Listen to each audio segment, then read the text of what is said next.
大家好，我是夏克威，今天来跟各位开箱我老婆。重来一次，今天来跟各位开箱狼与新香料赫我的1/7比例模型。这一款是从Hobby Sakura 这个大厂所出厂的，这也是我第一次买这个厂商的比例模型。那今天就来看看这个厂商做得如何。我们先来看一下外观。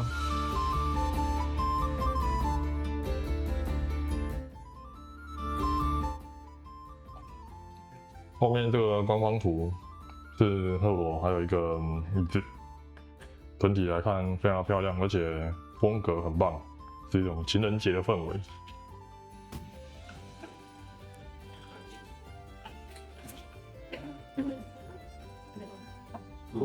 我来拿出这个炮壳来看一下，哦哟，很重哦，这整体来说真的是非常的重，很有分量。那这边这个有附一个特点版的纸卡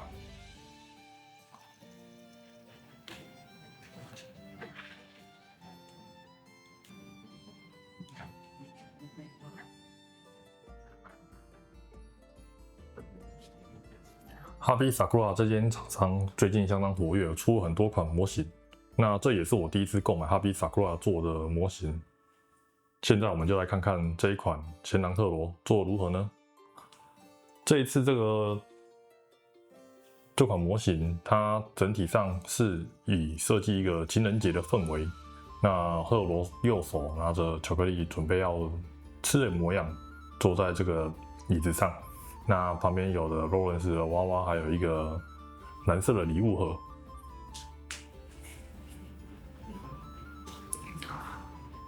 这款组装的过程相当的滑顺，它没有设计所谓的装位，它是直接在这个椅子上挖一个凹槽，然后让我们的模型可以放上去，然后卡在这个凹槽里面，所以不需要有那种大力硬塞的这种情况。之前有时候像在买 GSC 的模型，它就会有遇到那种地台跟本身模型的主体装脚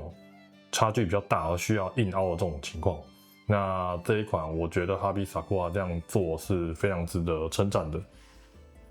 我们将镜头拉近来看看最重要的面向。赫罗眼睛是这一整款模型的重要灵魂。Hobby Sakura 这次的一印技术相当的精准，红色瞳孔深邃有把它做出来，那眼角稍微斜斜的瞥一眼的那种感觉，神情也做得相当到位。那在侧面光影之下也没有奇怪的阴影结构。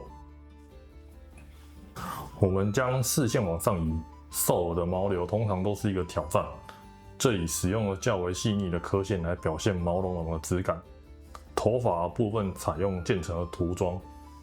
可以看到在发尾处有一点点透明的效果，在灯光下显得非常的通透，增加整体的动态感。接着是服装。Hobby Sakura 在阴影的涂喷比较重，增加整体的衣服立体感，那也模拟出了布料的重量跟风的流动。细节不止在这边，看看这个白手套的处理，白色是很容易显得单调或廉价的颜色，但 Hobby Sakura 在这里的雕刻并没有马虎，手指关节的布料皱褶表现得相当自然，呈现出布料紧贴肌肤的绷紧感。纯白的涂装跟深色的服装形成了鲜明的对比，而且手腕的交界处边缘异色也都控制得很好。这种细微处的洁净感大幅的提升整体的精致度与质感。我们将视线往下移，这件白色的围裙是这款作品的亮点之一。Hobby Sakura 在这里用了半透明的材质来呈现轻薄的布料质感，在我们灯光的照射下，可以隐约的透视到下方深色裙装的色彩。这种若隐若现的层次感，打破了单调的白色色块，让整体的色彩情报量大幅提升。说到动态，我们当然要看一下绅士们最在意的绝对领域。Hobby Sakura 在这里的处理比较特别，从裙底来看，由于受限于造型的结构，没有做出完整的臀部曲线，而只有做出腿部线条的延伸。但是这样子反而让我们更加专注于在这双美腿上面，让这双美腿在灯光之下显得更加的白皙。当然，我们提到赫罗，绝对不能忽略那标志性的巨大狼尾。哈比萨库拉在这里没有选择用偷懒的方式去平滑处理，而是透过繁复且深浅不一的刻线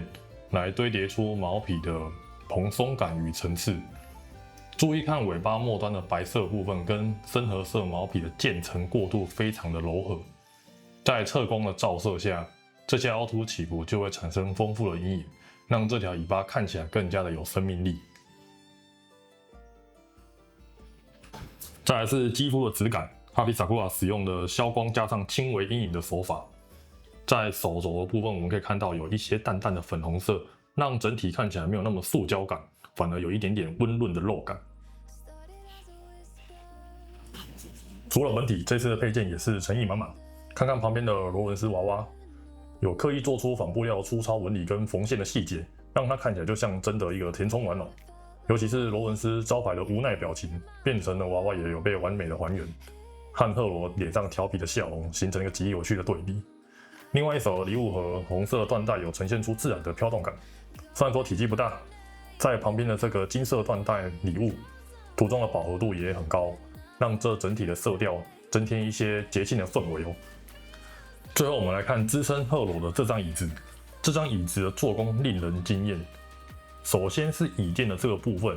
原型师透过巧妙的起伏雕刻与阴影涂装，成功模拟出绒布般的柔软质感，看起来非常的有弹性，让人能想象赫罗坐上去的舒适感。而椅背与椅脚的金属边框，色泽也控制得相当好，呈现出一种沉稳的古铜金，没有廉价的塑胶感，而且与软垫交界处的涂装界限非常的锐利，完全没有异色的问题，完美衬托了赫罗的高贵气质。总结来说，哈比萨库拉这款赫罗在造型力与面向还原度上，我给予相当高的评价。考量到整体的涂装细腻度与价格，整体的价值是相当不错的。如果你是狼与新香料的粉丝，想收藏一款既有动态感又能展现赫罗独特魅力的作品，这款模型绝对值得你入手。如果你和我一样，赫罗是你的主力收藏，我在未来会再开箱更多关于赫罗的模型。喜欢这支影片的朋友，也别忘了按赞、订阅加分享。我们下支影片见。